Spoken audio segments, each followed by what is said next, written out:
Pirates dropped the series to the Giants yesterday at PNC Park, and now they welcome in the Reds for a 4-game set. This team has answered some questions heading into next year, and they've created some new ones too. That's next on Locked On Pirates.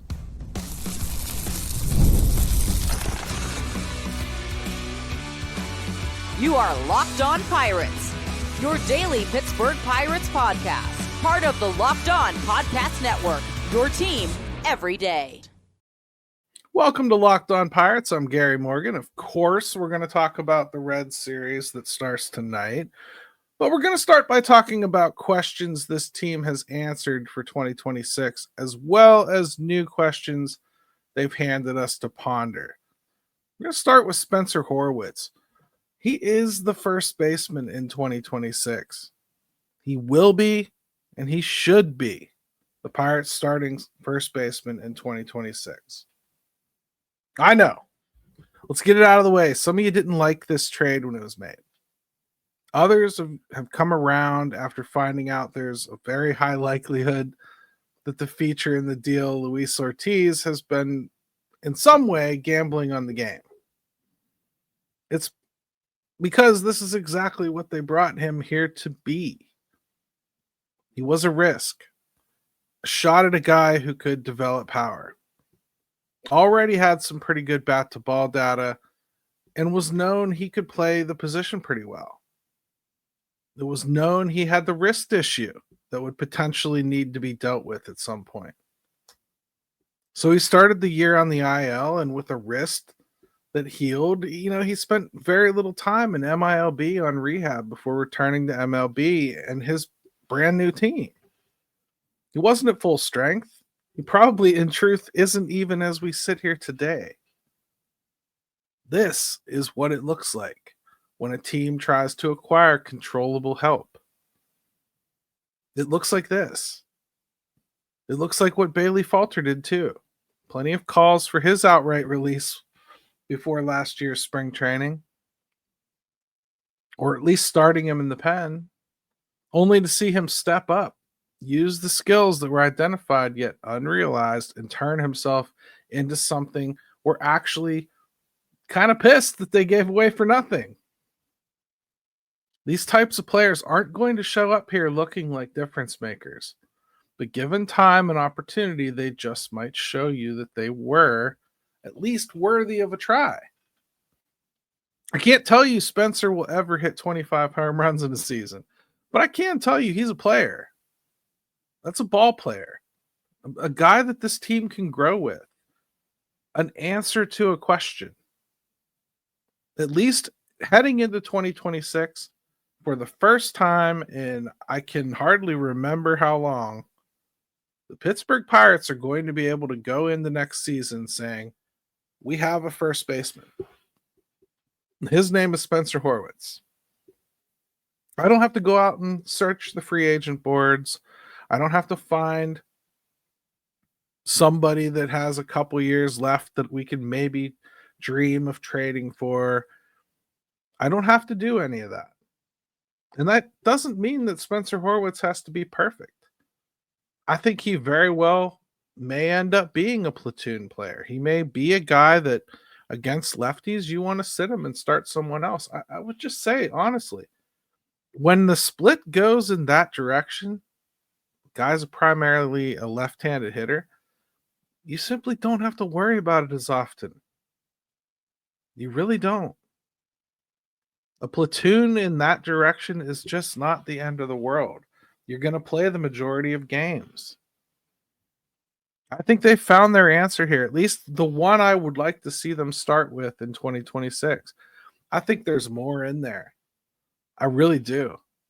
He's got the average creeping up close to 270 now. I think he's got it in him to be a 280 hitter when all things are considered. I think he's got a 15 to 20 home run total in him too. That's a pretty good baseball player I think they've got. I want to see more of Spencer Horwitz.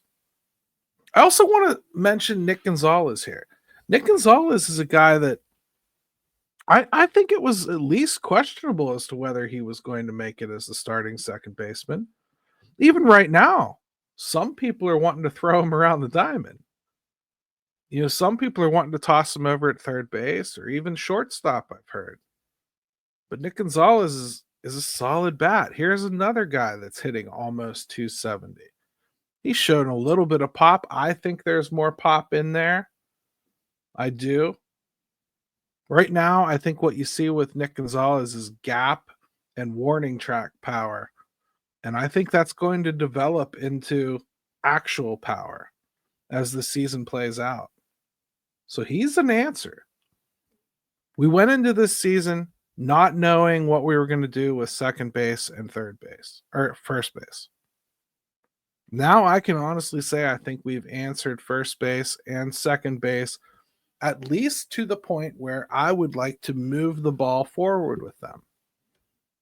I want to go into 2026 seeing what they are. Okay? In segment 2, we're going to talk about questions that were created this season that weren't there before. And I think some of the other positions will get brought up in that. But let's just talk about answers to questions. Henry Davis is a partial answer to a question. I think one thing we've seen this team consistently go out and try to do every year is find a defensive specialist catcher. Well, they have one. I'd love to see a lot more out of Henry. In fact, maybe he makes his appearance on both sides of this list. But I think one thing I don't question anymore with him is his defensive acumen. I love where he is as a catcher right now. I think the pitchers love where he is as a catcher right now.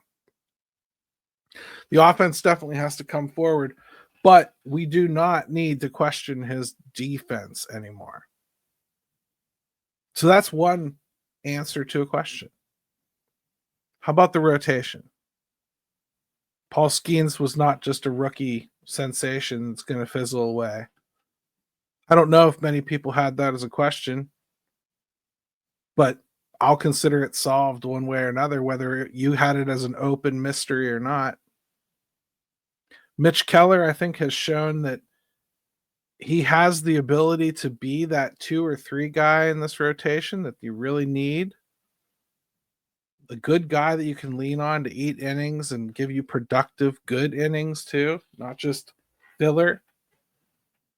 So I think they've filled out a couple parts of the rotation there. The bullpen, I think, has some nice pieces that they've potentially found. Chase that are under control for quite some time. Chase Shugart, who's going to be coming off the IL very soon, I think was a spectacular find this year. Isaac Mattson, really, really good so far. Definitely should carry over into next year. Dowry Moretta just back from the IL. Looks like he's got a fresh arm. Looks like that reverse slider is a thing again, too.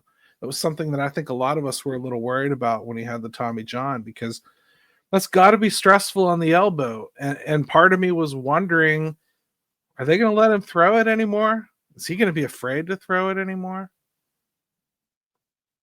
So I think there's some answers around the diamond there. O'Neal Cruz is probably the biggest one. We went into this season not sure that he would stick at center field. I think now we have a partially answered question. I think now we know he can stick in center field. We also know that one of the biggest challenges remaining for him is getting him to be as consistently good out there as he can look in flashes. So that's the next step. Yes, he can be an outfielder. There's the one you answered. And just to lead into the new questions phase that we're going to get into in segment 2, well, let's start with O'Neal Cruz.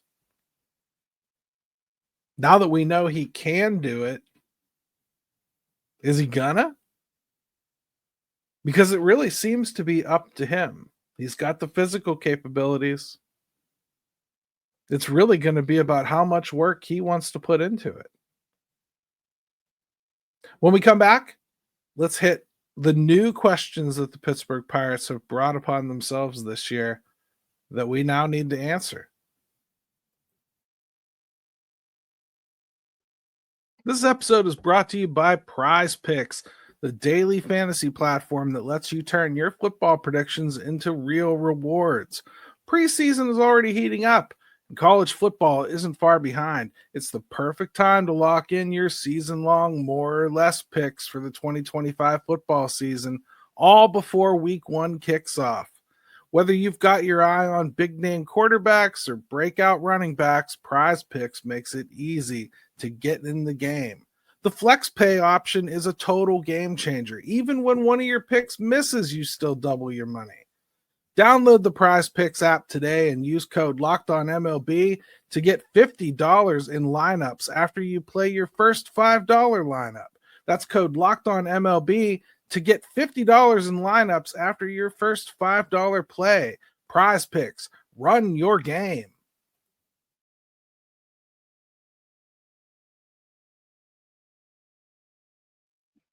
Hey, welcome back to Locked On Pirates. Make sure you hit me with a subscribe and a like and do all that stuff that you guys do. Thank you so much for being everydayers. It's amazing how many of the commenters are everyday commenters too. Not only do you listen every day, but you take the time to tell me what you think of the show just about every day.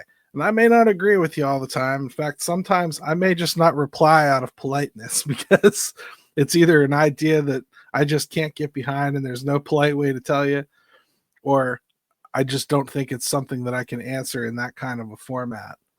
But I really appreciate it so much, and I do try to read them every day. Questions emerged this year, even as they were answering some questions. You know what you'd like to do when you're at this stage is you'd like to go into the season with, hey, I've got a hole here, I've got a hole here. How am I going to fill those holes? Let's see what the year brings us. Well, that's not what happened this year. The Pirates came in with question marks at certain positions. I think they exit the season with many of the same question marks. We still don't know who our left fielder is.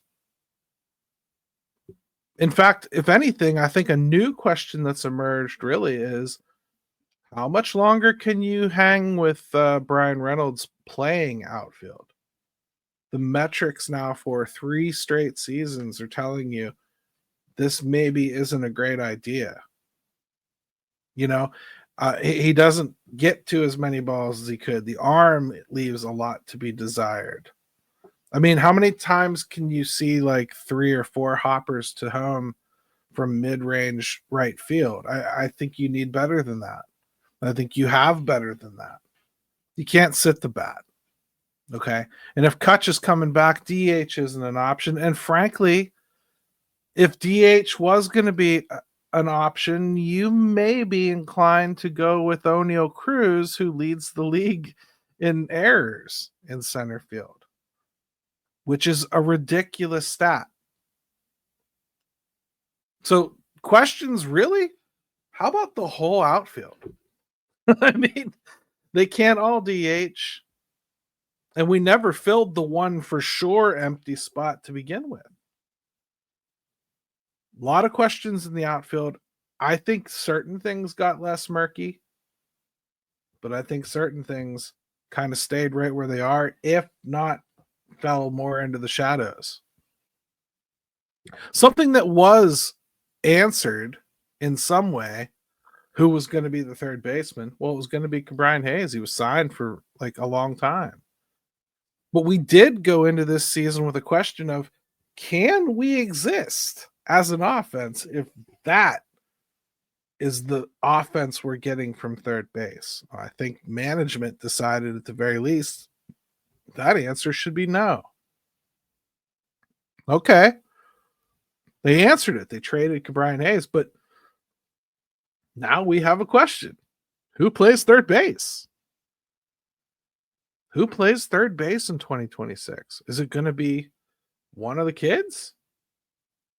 Is it going to be Malcolm Nunez? Is it going to be Liover Peguero? Is it going to be Nick Gonzalez, Nick York, Billy Cook, Jack Brannigan? What are they going to do at third base? It's the first time that we've asked this question really since, if you're honest, 2020.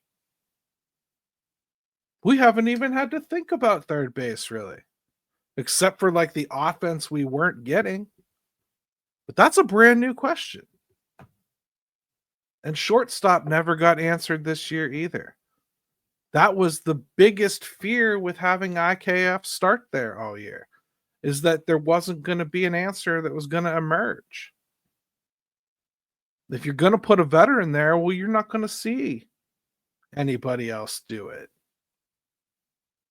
There are options there. They got a lot of them. You got Jared Triolo floating around and Peggy, and we've even heard Nick Gonzalez maybe. Nick York cannot play shortstop, but he could certainly fill in other places and shuffle guys around.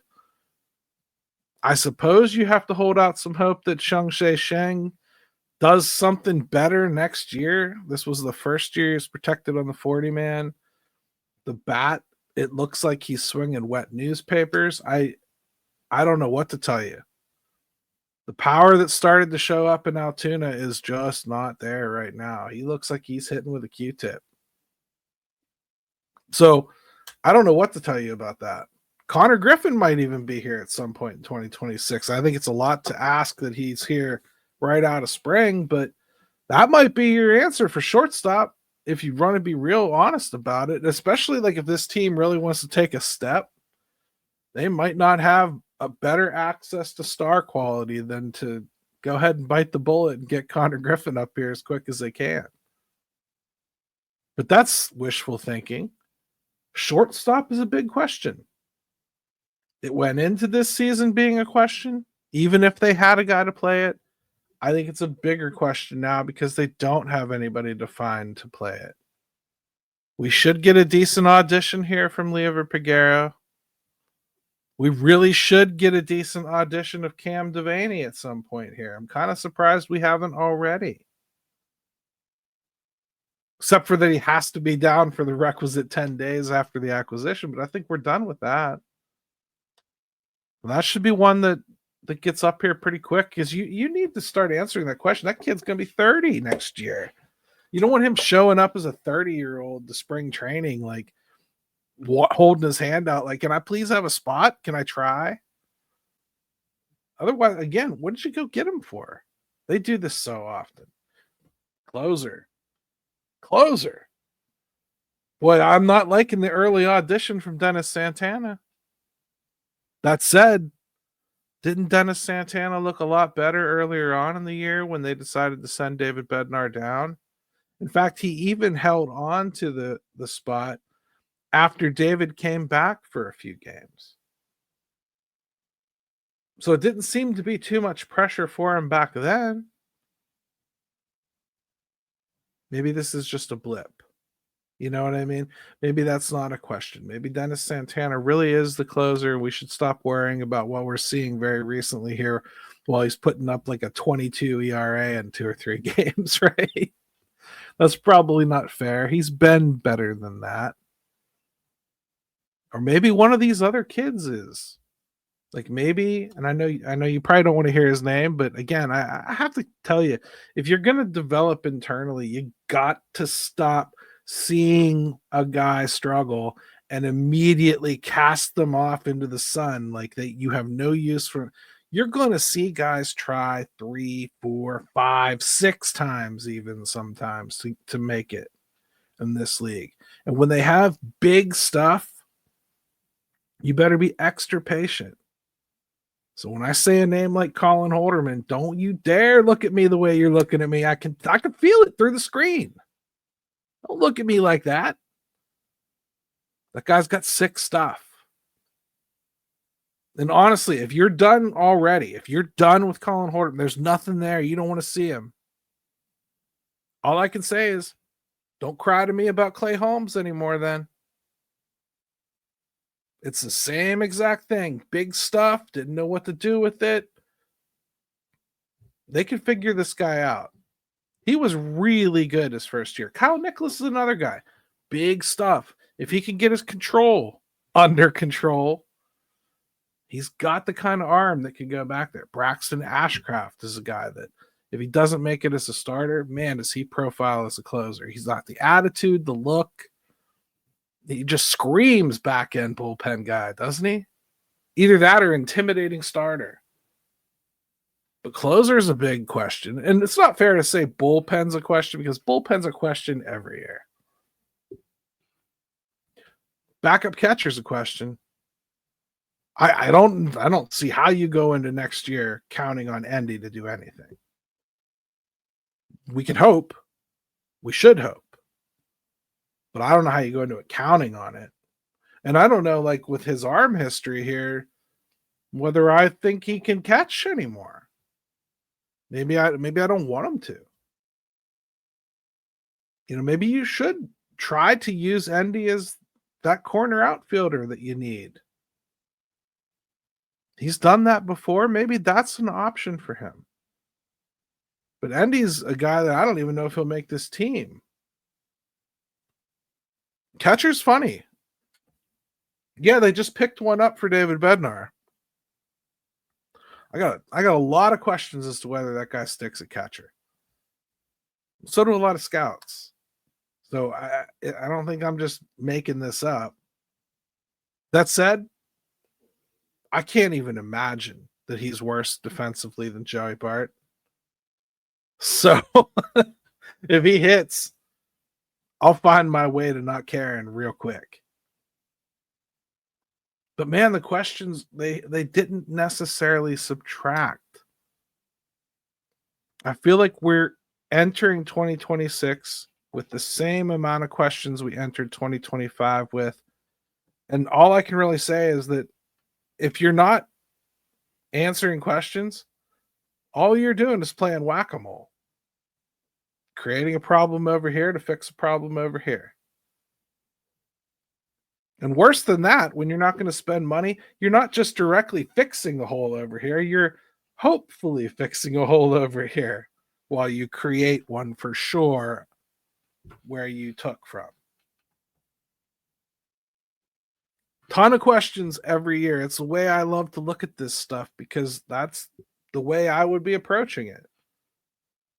I'd have a list of questions every year that I wanted to make sure that I got answered that year. And that would include seeing certain kids.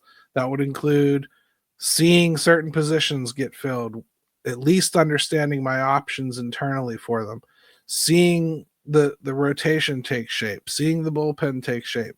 Who's going to fit into what roles? Who are my candidates? That's the type of stuff that I would love to see them actually conquer, because this is now the 5th year in a row that I'm going to go into the following off season with almost an identical set of questions that I had going into the previous season. That's no way to build a team. You should have a checklist in 2020 that dwindles down to almost nothing by the time you get to this point. That is not what's happened. We've had the same set of problems the entire time with maybe one question answered that wasn't there at the beginning. Not good enough for so many reasons. And when we come back, I want to talk about this Reds series. It's going to be a lot of fun. I always love playing the Reds, and I would love it if the Pirates could play spoiler to the Reds. Have you ever decided at the last minute to head to a ball game with friends or family? Maybe it's game day, and you suddenly realize you want to be in the stands. It's exactly where Gametime comes in. It's the easiest way to grab last-minute tickets without stress. With the money you save on tickets, you can splurge on food, drinks, merch, or even invite a bigger group to come with you if you want. Gametime makes it possible. Gametime makes buying tickets fast and simple. Prices on the app actually drop the closer you get to first pitch, and they've got incredible last-minute deals, clear seat views, and lowest price guarantee that takes the worry out of buying. Seat view is right in the app before you buy, so you know exactly where you'll be.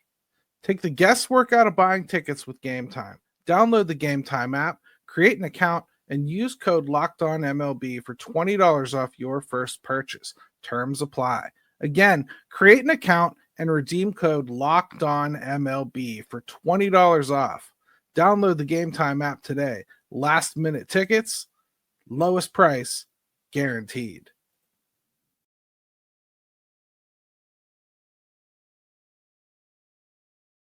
Hey, welcome back to Locked On Pirates.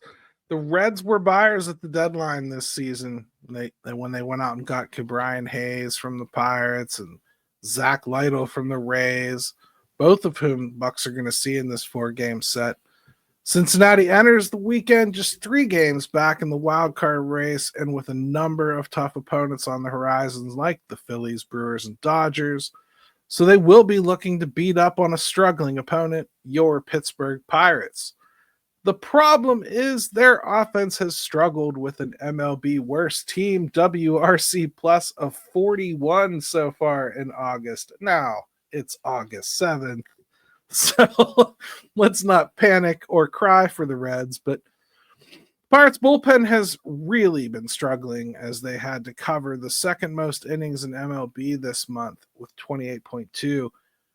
And they did it with a 7.53 ERA over that stretch as they look to get more consistency from their starters and create better opportunities to come through in relief. Here's the pitching matchups. The Reds are going with Brady Singer against Paul Skeens, and that's tonight. Chase Burns versus Mitch Keller. Nick Martinez versus TBA. That's going to be awesome. And Zach Lytle versus Mike Burrows. Mike Burrows looking for a bounce back there. And the Reds, TJ Friedl, he's on an 8-game heater here. 275, 375, 400 slash line. Pirates, Nick Gonzalez has been great recently. 944 OPS over his last 6 games, 306 since the All-Star break. The Reds, Ellie De La Cruz, he's slumping a little bit here in the second half. 718 OPS. He's continuing to struggle defensively. Pirates, O'Neal Cruz, coincidentally, he's only got 2 hits in his last 33 plate appearances, and he has a 0.67 BABIP. The Reds have won 4 of 6 games against the Pirates this season, and on Saturday, the Pirates need a starter. Both Thomas Harrington and Johan Oviedo were optioned too recently to be recalled without an injury. So no other starting pitchers remain on the 40-man in the minors. It's possible the Pirates either run a bullpen game, which, while possible, is kind of also hard to believe because they have really abused their bullpen recently, and it hasn't been good.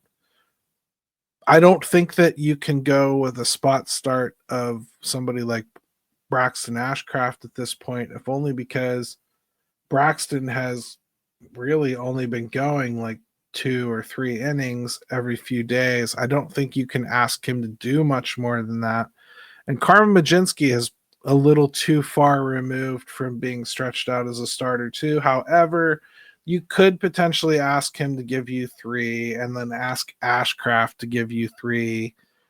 And then, you're most of the way through a game at that point. So it's conceivable that they'll just go with the bullpen, but they do have an open 40-man spot. I can't imagine that that's for no reason. If I were a betting man, which my ad reads tell you I am, so let's go ahead and pretend I am, I think I would probably go with Hunter Barco. I think Hunter Barco has more ability to step right into MLB than I think Bubba does. Both Bubba and Hunter are going to need taken care of this year, one way or another. They need protected. So it's kind of neither here nor there as to which one gets called up. But I would think it's going to be one of them. I would think that that's where we're at this point. Ke'Bryan Hayes is returning to PNC Park for the first time, obviously, since being traded to the Cincinnati Reds. He made a big splash in his first game with the Reds, but he made a critical error, and later he hit a 3-run homer. But that overall has been he's been his usual self ever since. 579 OPS, making sparkling plays on defense. The Reds fans that I talked to, they're really enjoying the glove so far. Apparently it was a real sore spot for them, defense at third base.